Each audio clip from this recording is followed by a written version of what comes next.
l'année dernière, les 500 plus grandes sociétés transcontinentales privées ont contrôlé 52% du produit mondial brut.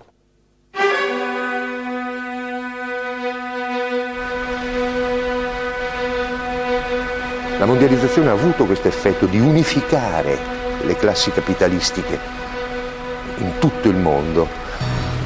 Tutti si rappresentano a Wall Street. Wall Street non è semplicemente il centro del capitale americano, è il centro del capitalismo collettivo mondiale.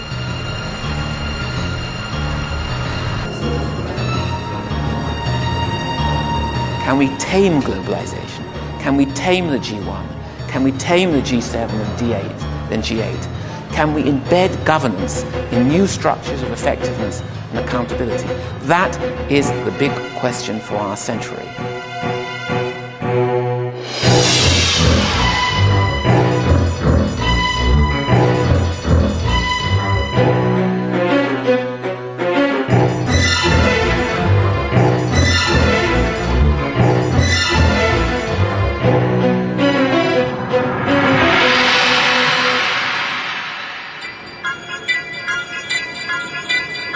La mundialización está siendo pilotada por gigantescas empresas multinacionales.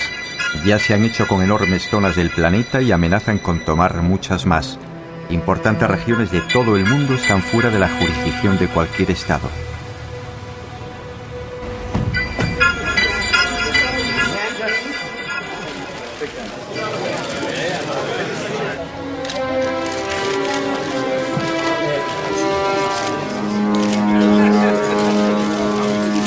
Seríamos muy ingenuos si concluyésemos que las personas que encabezan formalmente nuestros sistemas políticos, el señor Rodríguez Zapatero, el señor Blair o el señor Bush, tienen una capacidad firme de decisión en lo que respecta a lo realmente importante. Son antes bien formidables corporaciones económico-financieras que operan en la trastienda las que dictan las reglas del juego.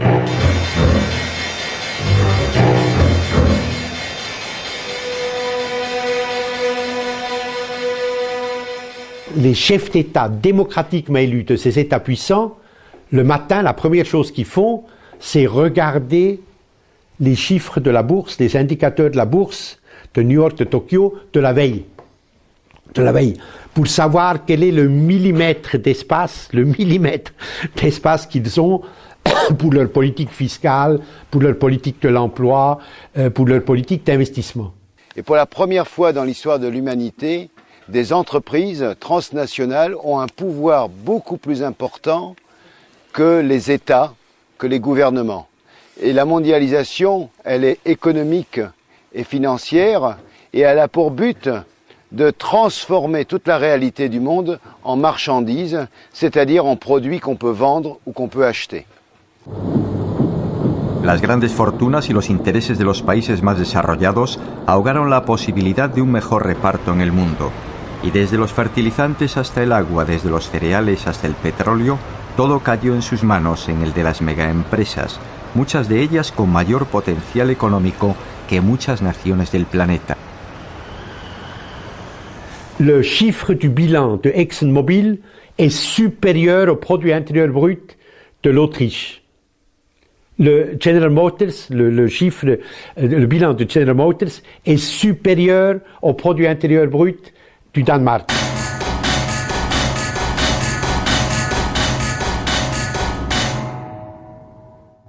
C'est que cette mondialisation, que les anglo-saxons appellent globalisation, a pour but de réduire la capacité des populations et des individus à décider de leur avenir. Et tout se décide uniquement en fonction des intérêts capitalistes des entreprises. Et si nous ne nous réveillons pas maintenant, eh bien c'est la jungle qui va recouvrir notre continent, la loi du plus fort. Il n'y a aucune raison que les démocraties telles que nous les connaissons, la civilisation républicaine démocratique ou la monarchie constitutionnelle telle que nous le connaissons depuis un peu plus de 200 ans sur ce continent, continue.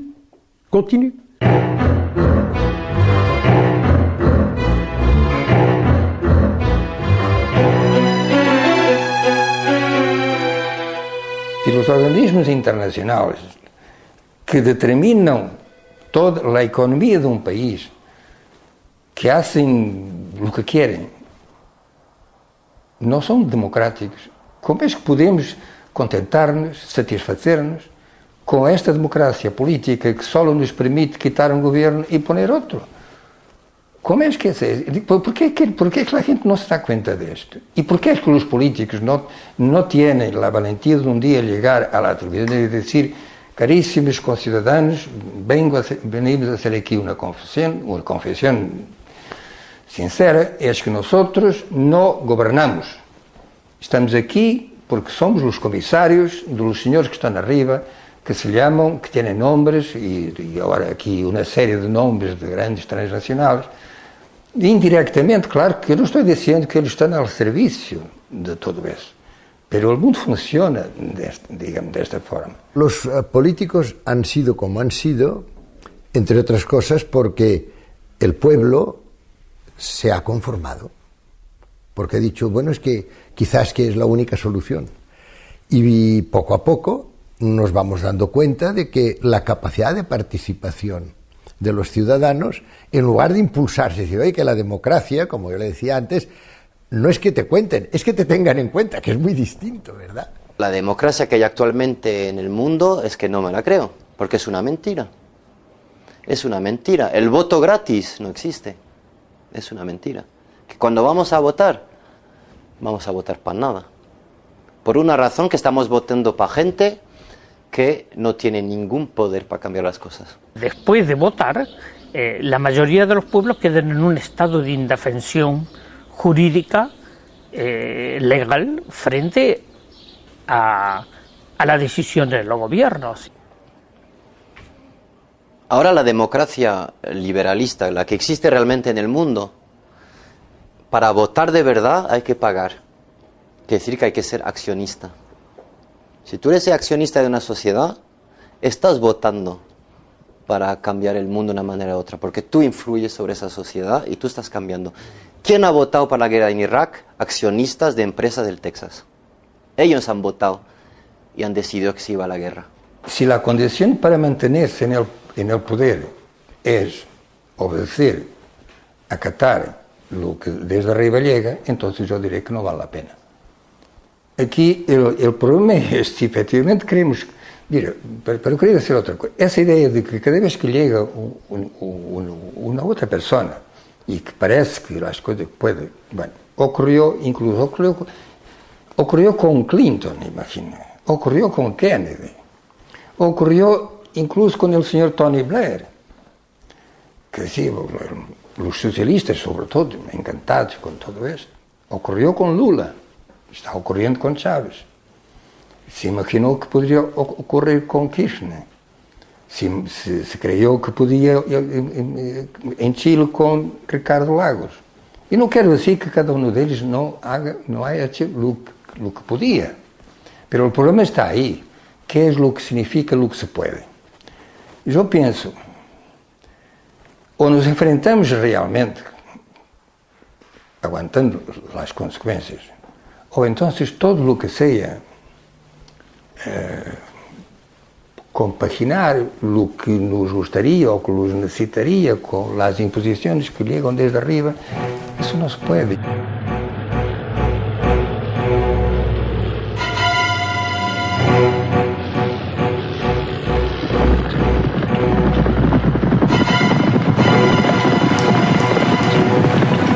A los pocos días de asumir Lula, hubo una declaración de Frei Betto. Y Frei Betto lo dice muy sintético y con mucha precisión.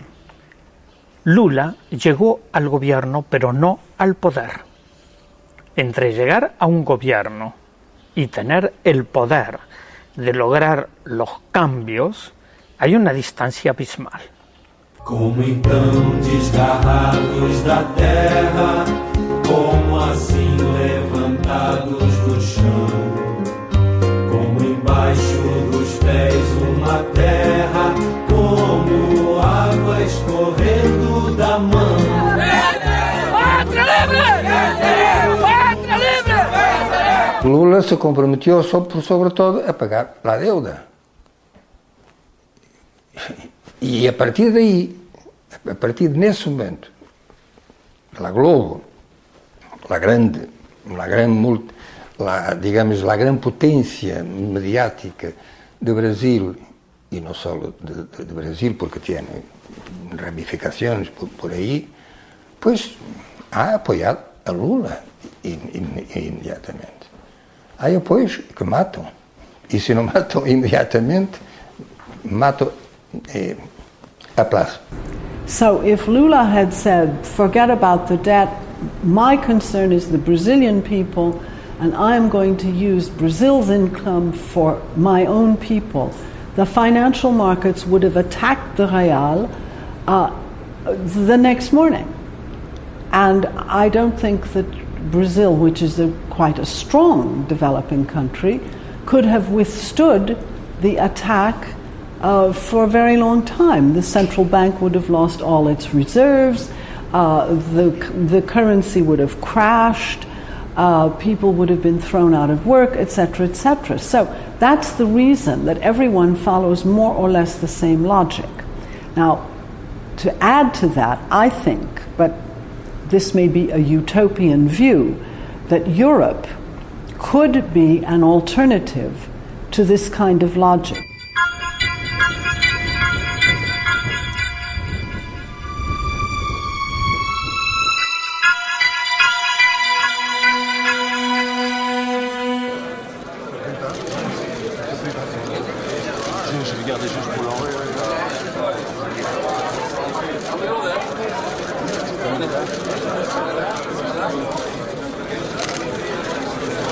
And I think if Europeans were serious, they could become a force for pursuing a different kind of globalization. And that is what I try to encourage. But I realize this is a very long shot, as we say. It's not a probable outcome. Europa inventó los modelos políticos más horribles de la historia humana. Inventó la Inquisición, inventó la colonización, el imperialismo, el fascismo, el nazismo, el stalinismo, inventó cosas terribles. Pero al mismo tiempo inventó la democracia, los derechos humanos, el modelo social, la equiparación hombres-mujeres, etcétera, etcétera, etcétera. Los dos lados de Europa. Nosotros, yo, considero que estos dos lados, el lado oscuro y el lado claro, desgraciadamente, históricamente, compiten de manera permanente y se encuentran en cada sociedad europea. Se encuentran aquí en España. Hay un lado de este país ligado al lado oscuro y hay otro lado ligado al lado claro. Tenemos que elegir en qué lado queremos estar y abogar para eso.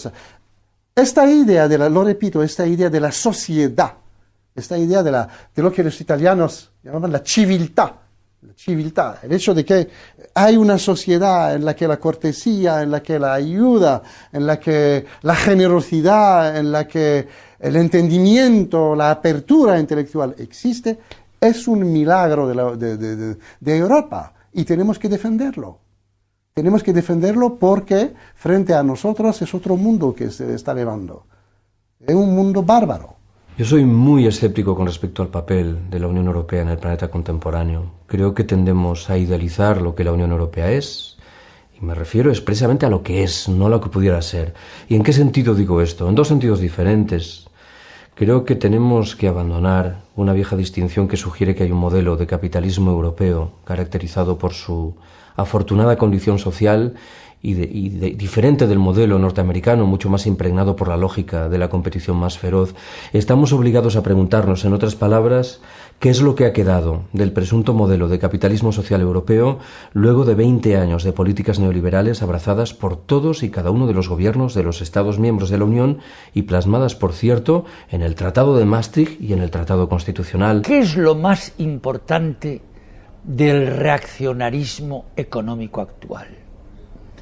El hecho de que efectivamente solo quieren jugar a favor de corriente y que hoy la corriente está en las grandes empresas. Pero ¿qué hay más contrario al liberalismo político que las grandes empresas? Vamos, lo del señor Bush con Halliburton y con todas las grandes sociedades que le apoyan a él, ¿cómo podemos llamar a Bush liberal? En ningún sentido. Vivimos en el imperio de las transnacionales, en el imperio del capital. Entonces esa es la diferencia sustancial entre el liberalismo y el neoliberalismo. Y el neoliberalismo utiliza esa coartada del libre mercado como una estrategia para apropiarse de todo. Telefónica, 133.000 trabajadores, 133.000 millones de beneficios. Repsol, 18.700 trabajadores, 117.000 millones de beneficios. Argentaria, 17.000 trabajadores, 80.000 millones de beneficios. Tabacalera, 11.000 trabajadores, 14.000 millones de beneficios.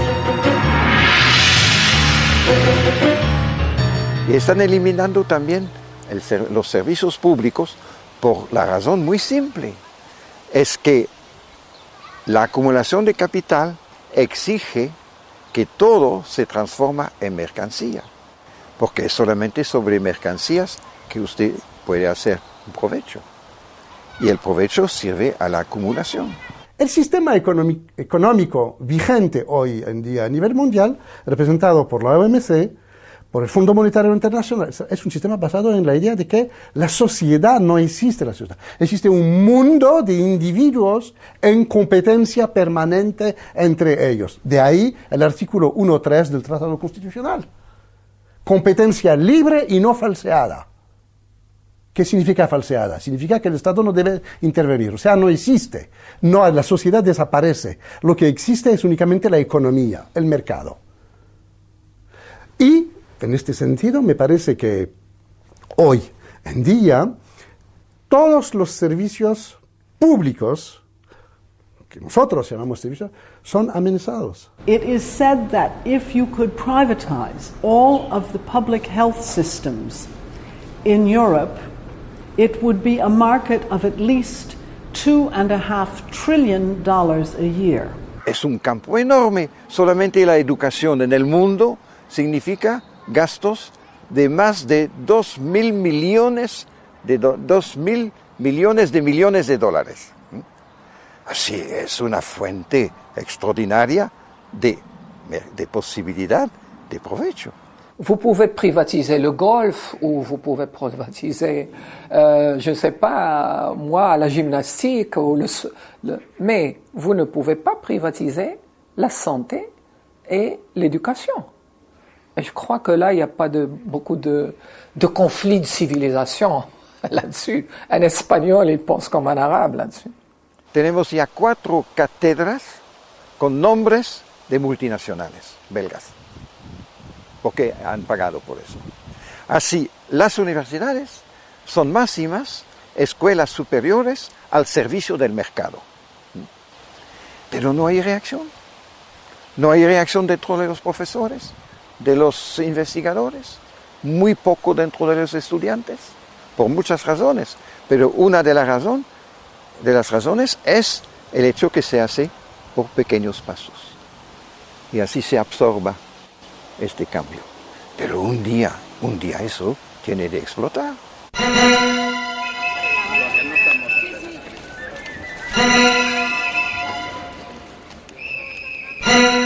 Il potere si concentra in alcune istituzioni finanziarie che sono fuori da un controllo politico democratico. Penso a quella che io definisco la Santa Trinità del male: la Banca Mondiale, il Fondo Monetario Internacional e l'Organizzazione Mondiale del Comercio. Son instancias al servicio de las grandes empresas transnacionales. Su propósito es abrir las economías y sanearlas para que estas empresas puedan llevar adelante sus operaciones de saqueo. Y no hay nada más. Allí donde hay un programa de ajuste del Fondo Monetario Internacional, lo que sabemos que hay es más miseria. Sí, porque lo que ocurre es que al someterte a las leyes del llamado mercado, que es esta especie de Dios que nos gobierna ahora, que es un señor peor que el Dios del Antiguo Testamento, lo que ya es decir, está enojadísimo siempre el mercado, siempre está furioso, siempre está vengándose, castigando, prohibiendo. Es un Dios de las prohibiciones, de los castigos, de las amenazas. Y entonces, claro, a través de estos organismos tipo Banco Mundial, Fondo Monetario y otros más, pues ejercen una coacción, ¿verdad?, continua sobre países que tienen sus soberanías recortadas por la deuda externa. Que no es deuda, o que es deuda de otros, ¿no? El pueblo, los pueblos no hicieron esa deuda. Y esos pueblos la han pagado con creces. Mientras nuestros gobiernos se dediquen a responder al FMI pagando la deuda externa, no hay democracia, no hay paz posible en ninguno de los pueblos del tercer mundo. Y el primer mundo, sobre todo esos señores banqueros, que son los grandes usureros de la modernidad o de la posmodernidad, el primer mundo y ellos han de entender que así no hay futuro para la humanidad. Y estando en Italia, en Ferrara, Eduardo Galeano contó una breve historia que define claramente lo que está pasando con cada uno de nuestros pueblos. Y quiero compartirla con ustedes. Es casi un cuento. Le preguntaron a Eduardo dónde le encontraba los temas para escribir. Y él dijo que era muy simple, escuchaba lo que dice el pueblo. Y entonces cuenta que fue a un restaurante, se sentó y escuchó hablar al cocinero. Y el cocinero había hecho una asamblea donde estaban presentes las gallinas, los patos, los cerdos, los conejos, los faisanes. Y entonces les preguntó, dice, los he reunido para hacerles una pregunta. ¿Con qué salsa quieren ser cocinados?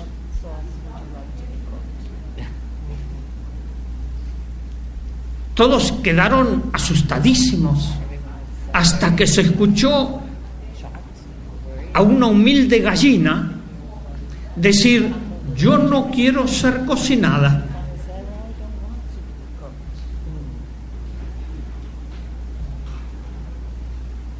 Entonces el cocinero dijo, un momento, está eso fuera de toda discusión. Ustedes lo único que pueden elegir es la salsa con que quieren ser cocinados. Eso no está pasando a nosotros. ¿Qué lección tenemos?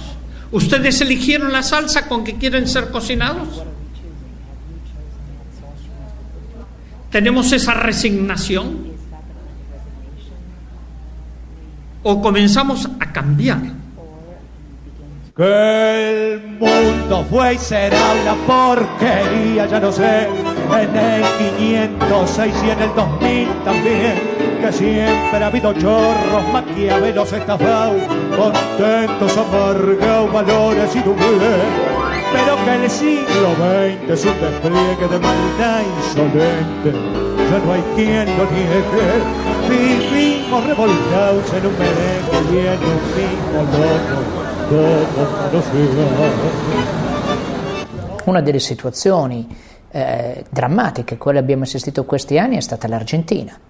Una delle ragioni della grande crisi economica argentina, al di là di questioni interne, la corruzione eccetera, sono stati i piani di aggiustamento strutturale imposti dalle grandi strutture finanziarie internazionali, che hanno obbligato alla privatizzazione di molteplici servizi, che hanno avanzato dei prestiti con degli interessi altissimi, con il risultato finale di aumentare la povertà di una fetta sempre maggiore della popolazione.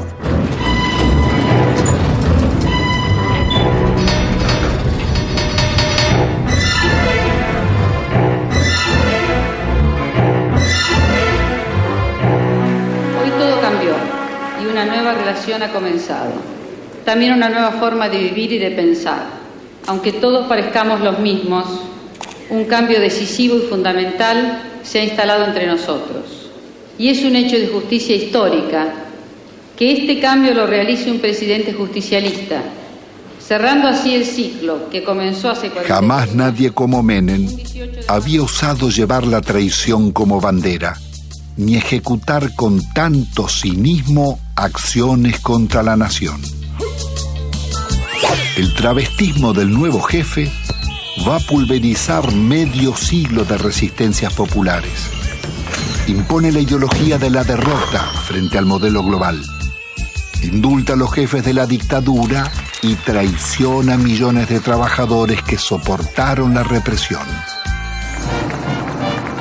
Abandona el antiimperialismo popular y la política de no alineamiento de Perón y Evita para establecer relaciones carnales con Estados Unidos.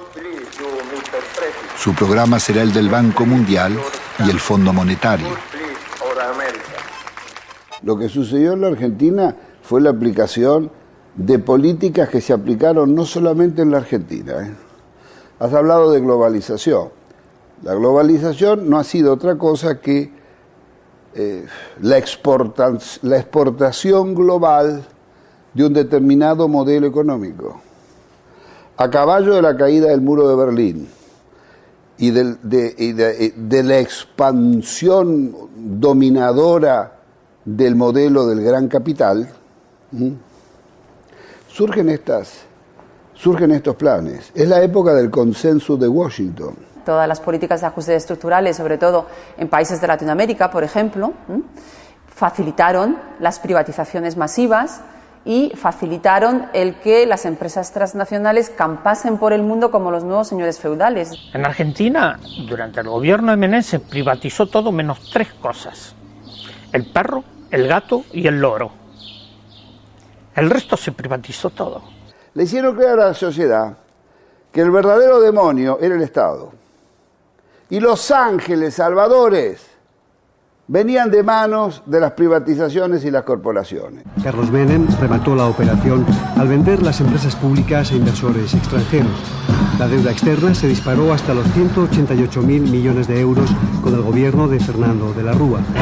Porque el plan que impone el Fondo Monetario Internacional es un plan decidido a hacer un gran negocio financiero con este asunto de la deuda y asegurar gran rédito a las corporaciones y al sistema bancario. Mira, esto es muy largo de explicar, pero piensa que todo esto cierra que al final los bancos rompen las reglas básicas del sistema capitalista. Los bancos se llevan los depósitos de los ahorristas.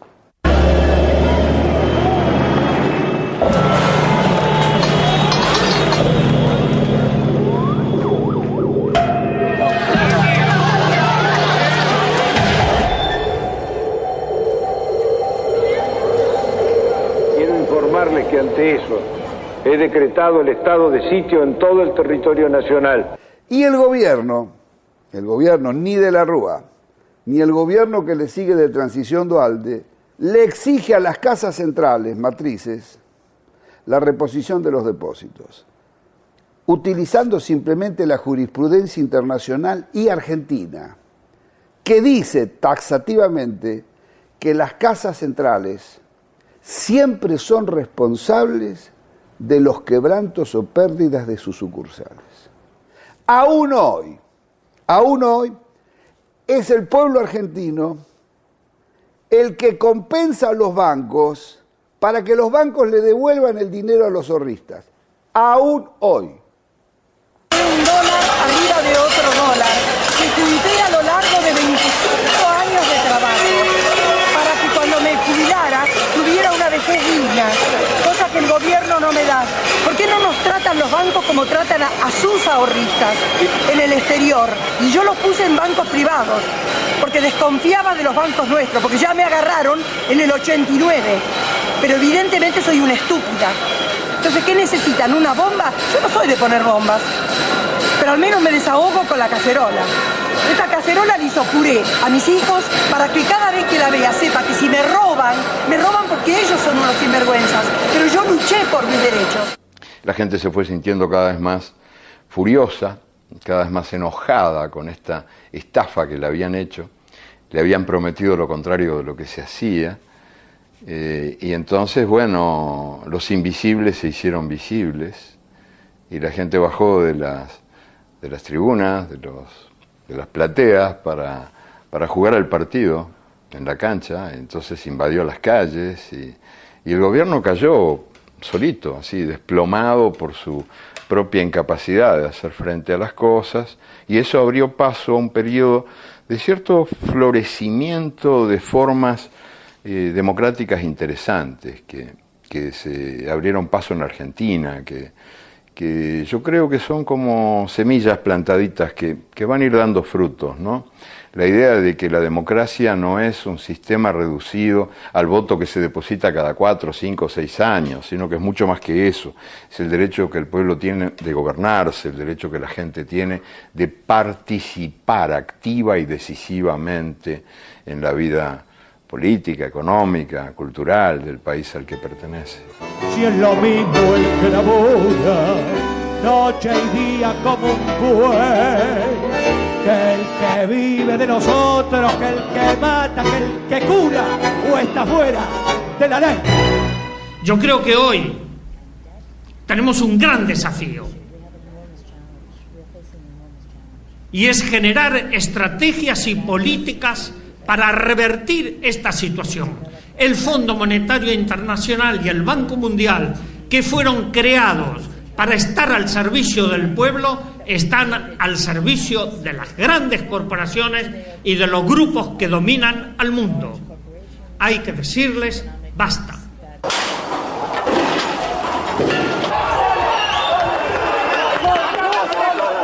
Argentina tiene, por la gracia de Dios, 30 millones de hectáreas de tierra cultivable, innumerables y profundos ríos, un ancho mar con millones de toneladas de peces, todos los climas, personas calificadas y trabajadoras, trigo, maíz, ganado bovino y ovino, industria automotriz, electrónica, mecánica y química, petróleo, minería y la lista sigue.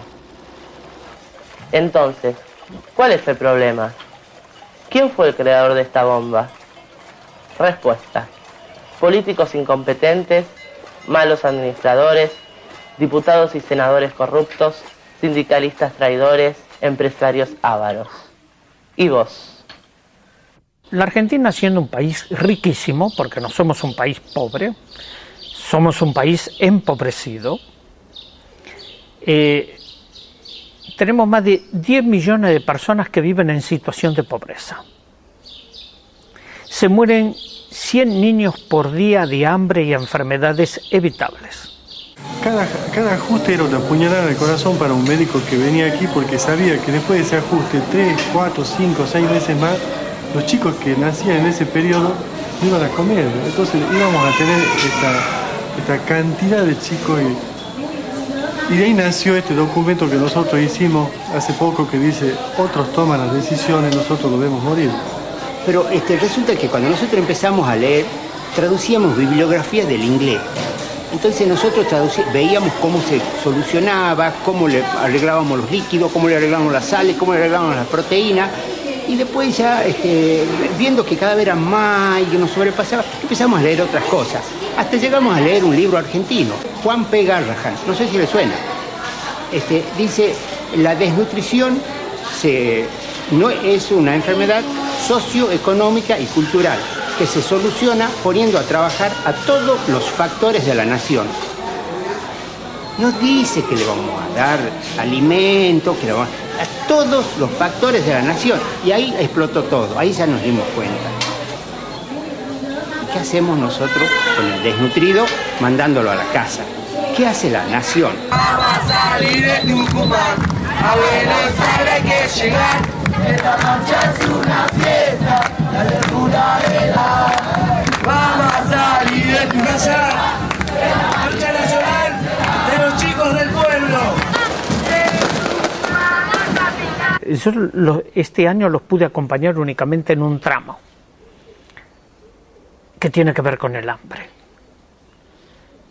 Fue la gran movilización, la marcha nacional de los chicos del pueblo, que hicieron 4.500 kilómetros desde la provincia de Tucumán, en el norte argentino, a Buenos Aires, parando de pueblo en pueblo para explicar lo siguiente.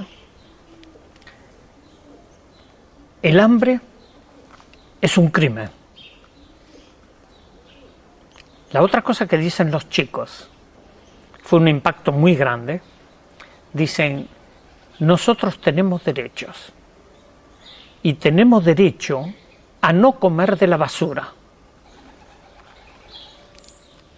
Esto de los chicos del pueblo, que lo digan los mismos chicos, es impactante.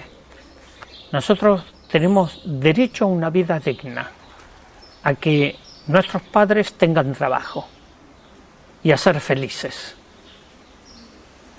porque no lo somos. Sin embargo, no queremos perder la alegría de la vida.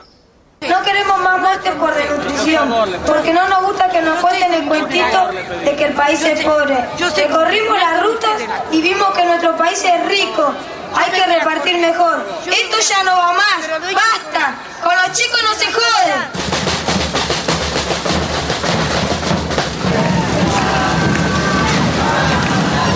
Es difícil entender que este país que tiene 13.100.000 niños, 9,5 millones de niños estén en la pobreza. Las instituciones del Estado están en una total y absoluta deficiencia o no funcionan correctamente. Y esos más de 10 millones de personas, muchos con las protestas sociales, a lo que se le pusieron piqueteros, los piquetes, comenzaron en General Mosconia, en el norte argentino, en Jujuy, y eran los antiguos trabajadores de yacimientos petrolíferos fiscales que fueron privatizados, donde está Repsol y que cerró muchísimas plantas. Esta gente con familias que siempre vivieron dignamente, como trabajadores de la empresa petrolera estatal, al privatizarse quedaron en la calle. Entonces, ¿qué hicieron? Cortaron las rutas y ahí vino el nombre de piquetero, que fueron acusados de subversivos, reprimidos. Yo he estado en la zona, gente torturada, baleada por las fuerzas de la gendarmería y de la policía, y de ahí vino el nombre de piquetero. Somos los desocupados, todos los que te vamos a cortar. Somos los desocupados, todos los que te vamos a cortar. A ver. Que dirige la batuta. Si el pueblo lucha, por gobierno hijo de puta, puta, a ver. No nos alcanza para nada. Así que tenemos que salir a la ruta o a donde sea, a cortar, a pedir más para toda la gente que realmente lo necesita. Marchan los dedos en dirección a la mano, marchan los dientes en dirección a la boca, los dientes quieren ser boca, los dedos quieren ser mano. Hay una creciente conciencia de la necesidad de juntarnos para que la democracia deje de ser algo cada vez más ajeno a la gente.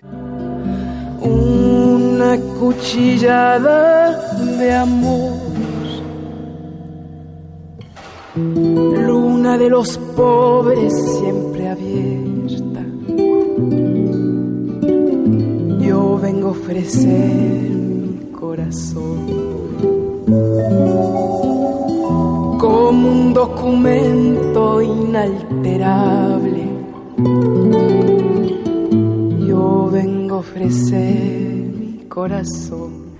So here in Argentina you have both one of the clearest examples of the failure of the dominant economic model, orthodoxy, religion of our time, and also the first national rebellion against neoliberalism that we have seen.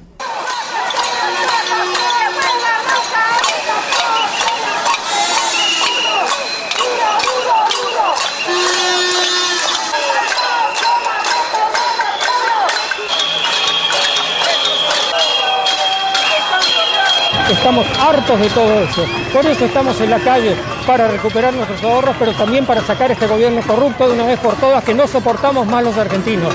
Queremos que se vayan ya. When they said que se vayan todos, they meant not just all of the people who had betrayed them, but the religion to which those people subscribed, the religion of neoliberalism. Yo vengo a ofrecer mi corazón. Mire las puntas de un mismo lazo. Me iré tranquila y me iré despacio y te daré todo y me darás algo que me alivie un poco más.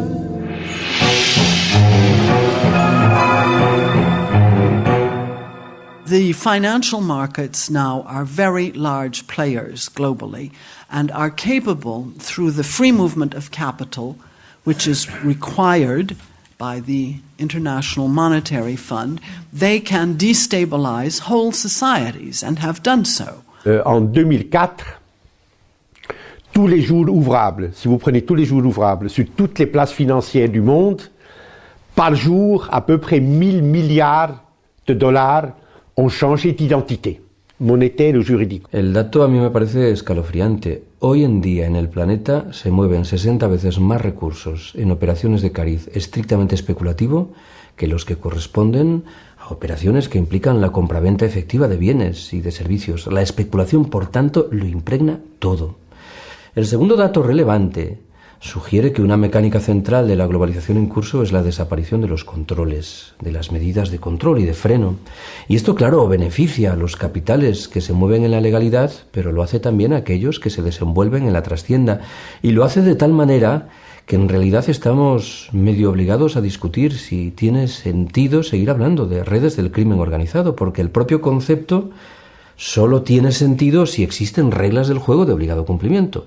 Quien no satisface las reglas se sitúa al margen y recibe el San Benito correspondiente. Pero si desaparecen las reglas, el propio concepto de crimen organizado parece que pierde sus cimientos.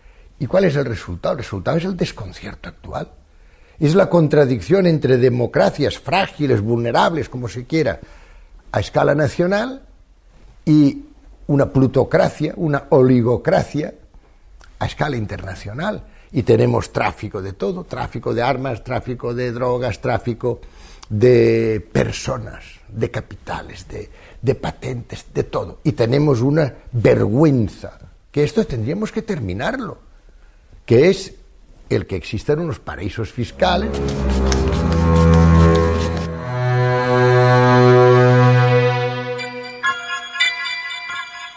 Los paraísos fiscales, yo pienso que son una de las grandes aberraciones de la sociedad contemporánea.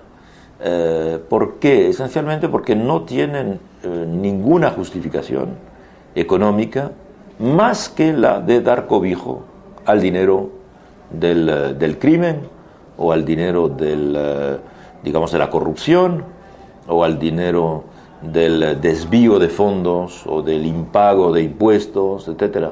Es decir, es crear un territorio sin ley para capitales que resultan en su inmensa mayoría del delito fiscal u otro tipo de delitos.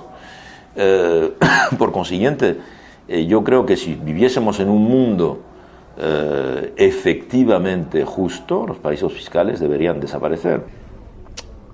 ¿Cómo es admisible que Europa tenga 5 paraísos fiscales funcionando a pleno rendimiento? Evidentemente Mónaco, evidentemente Andorra, evidentemente Liechtenstein, evidentemente Luxemburgo, evidentemente Suiza. Para no hablar de las islas anglo-británicas, Guernsey, etcétera, etcétera. Óigame, ¿por qué nadie, ningún presidente de comisión, ningún comisario, etcétera, etcétera, se ha propuesto de verdad coger el problema con las dos manos, el toro por los cuernos, decimos en España.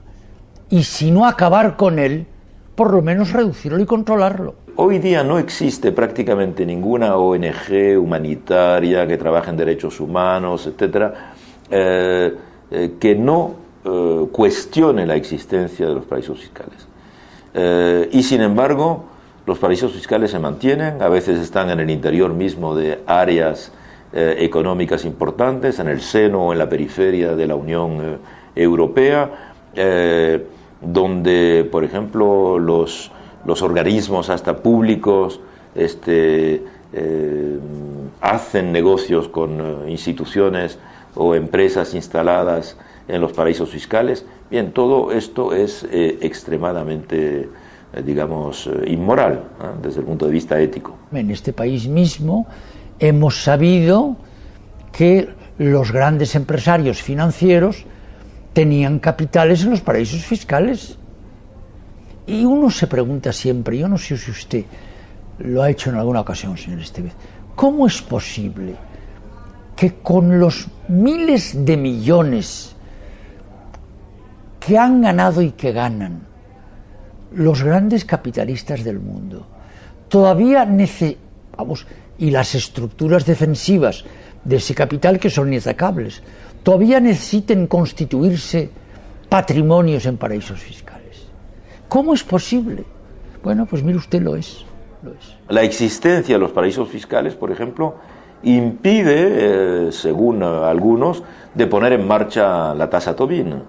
Y todos sabemos que una tasa Tobin, que sería una especie de IVA planetario, permitiría en algunos años acabar con la gran pobreza en el mundo, por lo menos lanzar planes Marshall masivos de erradicación de la gran miseria que está causando tanta desgracia y tanta muerte en el mundo. Los paraísos fiscales evidentemente lo impiden porque dan la posibilidad a capitales de evadirse hacia ellos. El mundo está patas arriba, sí. El mundo está patas arriba porque desalienta el trabajo, la creación, recompensa la especulación, recompensa el crimen. Es un mundo patas arriba. Y tenemos que pelear para ponerlo sobre sus pies.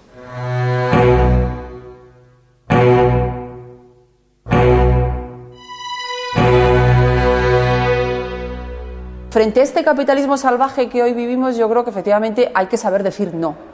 Es decir, que hay que saber decir no, bueno, pues a todas esas promesas también utópicas que desde la ideología neoliberal del mercado se nos dice que todo esto nos va a traer progreso y desarrollo para todos. Bueno, pues hay que saber decir no a esto, hay que saber decir no al pensamiento único, a este mito de que ya no hay ideologías en el mundo, cuando esto se nos dice desde una posición ideológica muy clara. Que es la dominación intelectual, cultural y el control científico, económico y político del mundo. Y lo grave de esto es que con este arrumbamiento de los valores de la izquierda hemos perdido todos los grandes valores éticos del comportamento politico e social. Si parla sempre in democrazia di voce del popolo, ma la voce del popolo oramai è un effetto riflettente della voce dei media. Se uno va a vedere, guarda i media, poi guarda quel che dice la gente, è la stessa roba. Ma qual è la fonte di quella voce? Non è il popolo, è il messaggio televisivo. Central bankers like catching the markets by surprise, and this morning they certainly did so. On today's events with Roy Blumberg at our Wall Street Bureau. Roy, I still believe the market needs some more backing and filling, and yes, the Dow could likely. La majorité des grandes télévisions du monde, les grandes télévisions internationales, sont toutes aux mains d'entreprises transnationales qui essayent de contrôler l'information et la circulation de l'information. Donc il est évident que quand on voit les grandes chaînes internationales, leur volonté, c'est de faire appliquer le modèle et de conforter le modèle et de discréditer de manière évidente toute contestation de ce modèle dominant qu'est la globalisation.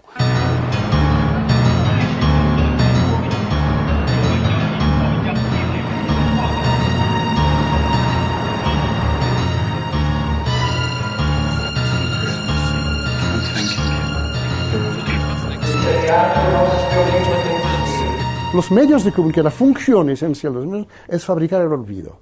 Con estas noticias, esta información extraordinaria, El resultado es no poder analizar lo que pasa.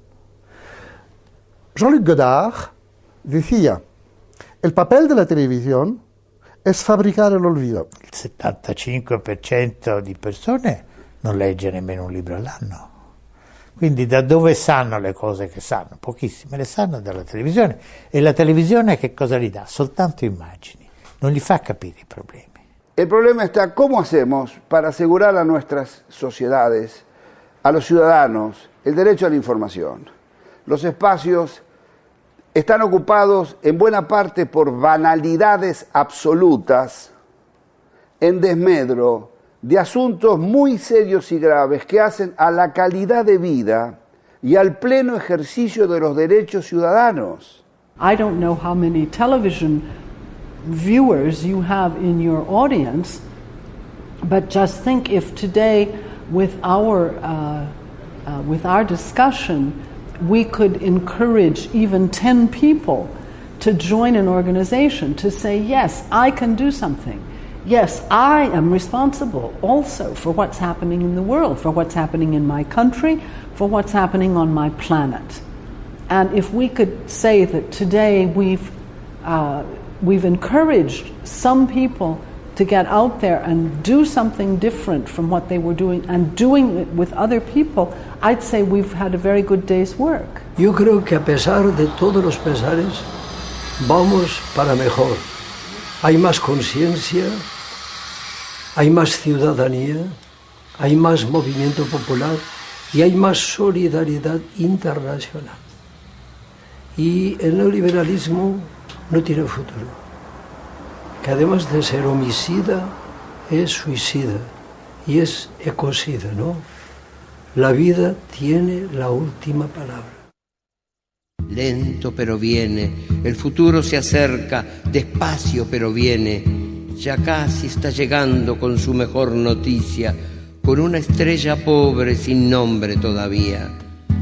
Lento pero viene, el futuro real, el mismo que inventamos nosotros y el azar, cada vez más nosotros y menos el azar.